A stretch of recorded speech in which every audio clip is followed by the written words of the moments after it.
चलिए बच्चों, तो आज हम लोग जानेंगे एक्सपोनेंट घातांक के बारे में।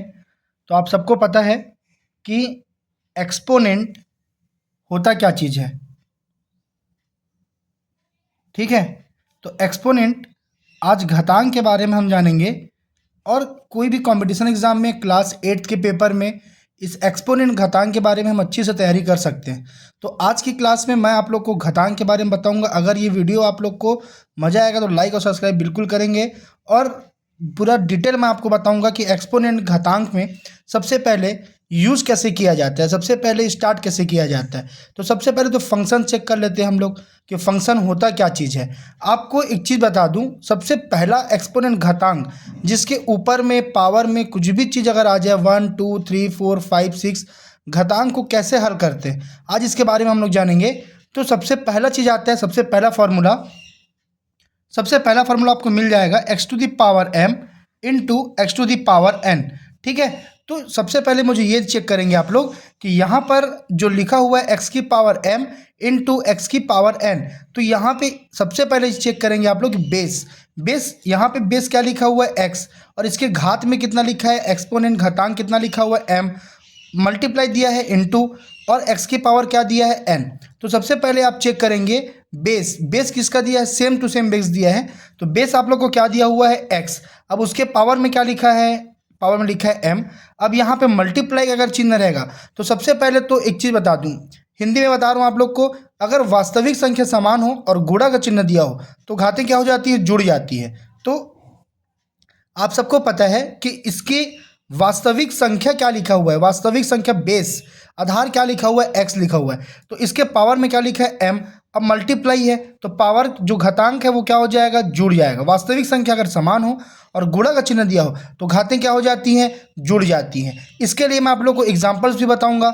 अब यहाँ पे सेकेंड फॉर्मूला यूज़ करते हैं, अगर वास्तविक संख्या समान हो और भाग का चिन्ह दिया हो, वास्तविक संख्या अगर समान हो और भाग का चिन्ह दिया हो, या आप दिख रहा है डिवाइड, आप सबको भाग का चिन्ह दिख रहा होगा। वास्तविक संख्या अगर समान हो और भाग का चिन्ह दिया हो तो घातें हमारी हो जाती है, घट जाती है। सबसे पहले मुझे चेक करेंगे कि यहाँ पे बेस क्या लिखा हुआ है, बेस आप लोग का लिखा है x, वास्तविक संख्या लिखा है ना, तो भाग का चिन्ह है तो वहाँ पे घातें क्या हो जाएंगी, घट जाएंगी। तो यहाँ पे दो फार्मूला आपके पास बिल्कुल सामने में आ चुका है, तो आप चेक करेंगे अच्छे से। अब इसके बाद तीसरा फार्मूला हम लोग का आ जाता है, तीसरा फार्मूला फिर एज इट इज आएगा। तीसरा फार्मूला क्या आता है हम लोग का, एक्स की power m divided by x की पावर n।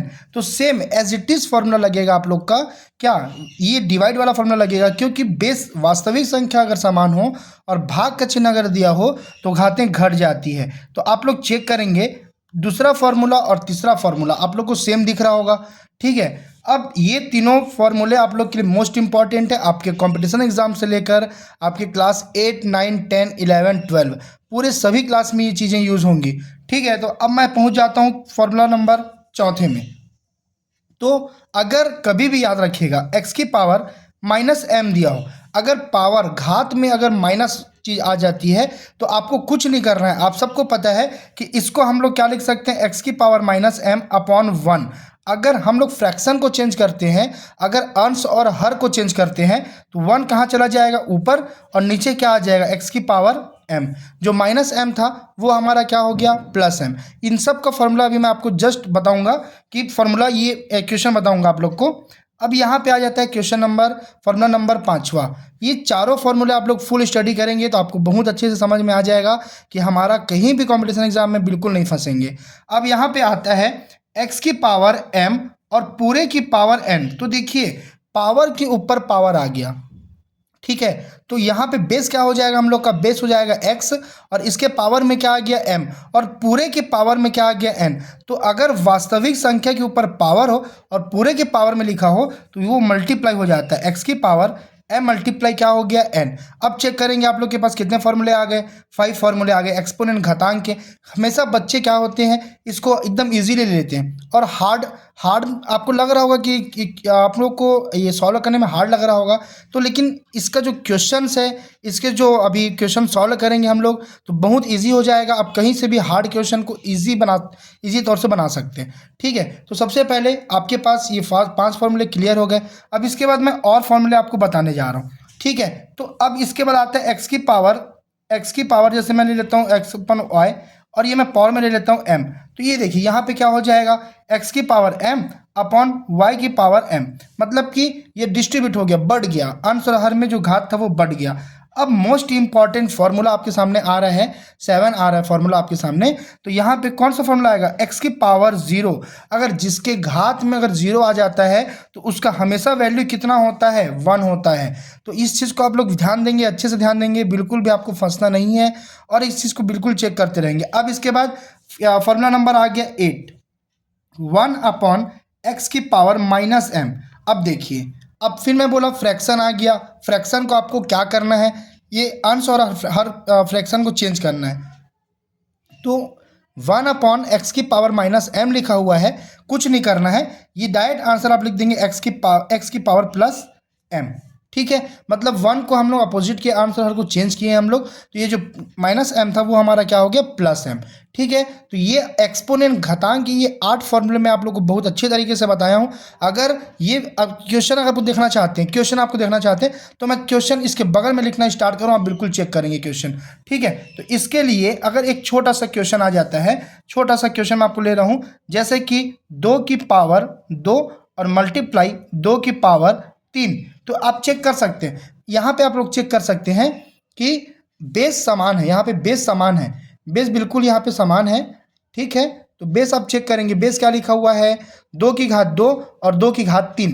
तो आप लोग इस फॉर्मूले को यूज़ कर सकते हैं, एक्स की जगह क्या आ जाएगा, 2 आ जाएगा, ये मैंने ले लिया 2। ठीक है, अब 2 लेने के बाद यहाँ पे आगे क्या करूँगा, m की जगह क्या आ गया 2 और n की जगह क्या आ गया 3। तो ये हमारा आंसर हो जाएगा 2 की घात 5 हो जाएगा, 2 की घात 5। तो बिल्कुल आप चेक करेंगे यहाँ पर कि 2 की घात 5 हमारा आंसर हो जाएगा, और 2 की घात 5 हम लोग आराम से बना सकते हैं, 2 गुणा 2 गुणा 2 गुणा 2, यहाँ से आप लोग आराम से बना सकते हैं, 2 गुणा 2 गुणा 2 गुणा 2 गुणा 2, 2 और 5 टाइम्स, 2 दूनी 4, 4 दूनी 8, 8 दूनी 16, 16 दूनी 32। तो ये हमारा आंसर हो जाएगा 32। तो इस टाइप से अब मैं सेकंड क्वेश्चन आपको बताने जा रहा हूँ। सेकंड क्वेश्चन के लिए क्या करेंगे, यदि x की पावर 3 दिया हो और डिवाइडेड क्या दिया हो, 3 की पावर 2 दिया हो, तो कुछ नहीं करना है, आपको क्या करना है, यहाँ पर बेस आप लोग को क्या दिख रहा हुआ है, बेस आपको दिख रहा है 3, और डिवाइड है मतलब कि घातें जो होंगी वो माइनस हो जाएंगी। तो यहाँ पे मैंने लिख दिया 3 और यहाँ पे लिख दिया 3 माइनस 2, मतलब m की जगह आ गया 3 और n की जगह आ गया 2। तो यहाँ पे आएगा 3 की पावर क्या आएगा 1, मतलब 3 आपका आंसर हो जाएगा। अब यहाँ पे इसके लिए अगर एक एग्जाम्पल ले लूँ, छोटा छोटा एग्जाम्पल, 3 की पावर 8 ले लिया और डिवाइडेड बाई ले लिया 3 की पावर, ये ले लिया मैंने 6। ठीक है, कुछ भी ले सकते हैं आप लोग। तो यहाँ पे आप लोग बेस चेक कर सकते हैं, बेस आप लोग को क्या दिख रहा है, बेस आप लोग को दिख रहा है 3। अब m की जगह क्या है 8 और n की जगह क्या है 6, तो 8 माइनस 6 क्या हो जाएगा, ये हो जाएगा 3 की पावर 2, मतलब 3 आर 2 टाइम्स, जो 3 है वो 2 बार है, 3 गुणा 3, तो 3 तिया कितना होता है 9। ये आप लोग का आंसर। देखिए छोटे छोटे क्वेश्चन से आपको बड़े क्वेश्चन बिल्कुल मिल जाएंगे। अब इसके बाद हमारा इसके लिए अगर एग्जाम्पल आ जाता है, अगर क्वेश्चन बोलेगा 5 की पावर माइनस 2, तो आपको कुछ नहीं करना है, मतलब x की जगह आ गया 5 और m की जगह हमारा आ गया है -2, तो बस चेंज करना है हम लोग को, ये लगा देना 1/5 का स्क्वायर, तो हमारा आंसर आ जाएगा 1/25। आप सबको पता है कि 5 का स्क्वायर कितना होता है, 5 का स्क्वायर होता है 25, 5 पंचे 25। अब यहाँ पे आता है पावर के ऊपर पावर, इसके लिए फॉर्मूला आपके सामने है। चलिए इसके लिए कौन सा फॉर्मूला यूज़ कर लेते हैं, 9 की पावर 2 और इसके पूरे के पावर में भी ले लेता हूँ 2, तो ये हमारा आंसर क्या हो जाएगा, पावर के ऊपर पावर। तो m की जगह भी 2 है और n की जगह भी 2 है, तो 2 मल्टीप्लाई 2, 2 2 सा कितना होता है, 2 2 सा हो जाता है हम लोग का 4 हो जाता है। ठीक है, ये हो गया क्लियर यहाँ तक के। अब आ जाते हैं क्वेश्चन नंबर फॉर्मूला नंबर 6 पे। ठीक है, क्या करना है, 2/3 की पावर, अगर ये 2 दिया हो तो डिस्ट्रीब्यूट कर दो, 2 का स्क्वायर अपॉन 3 का स्क्वायर, तो इसको भी सॉल्व कर सकते हो, 2 2 ज़ा 4, 3 3 ज़ा 9, ये आप लोग का आंसर बिल्कुल बन जाएगा। अब यहाँ पे आ जाता है x की पावर 0। अगर इस क्वेश्चन को मैं इस किसी भी फॉर्मूले को उठा के इस क्वेश्चन को सॉल्व करूँ ना, जैसे कि यहाँ पे मैं ले लेता हूँ 5 की पावर 3 डिवाइडेड बाई 5 की पावर 3।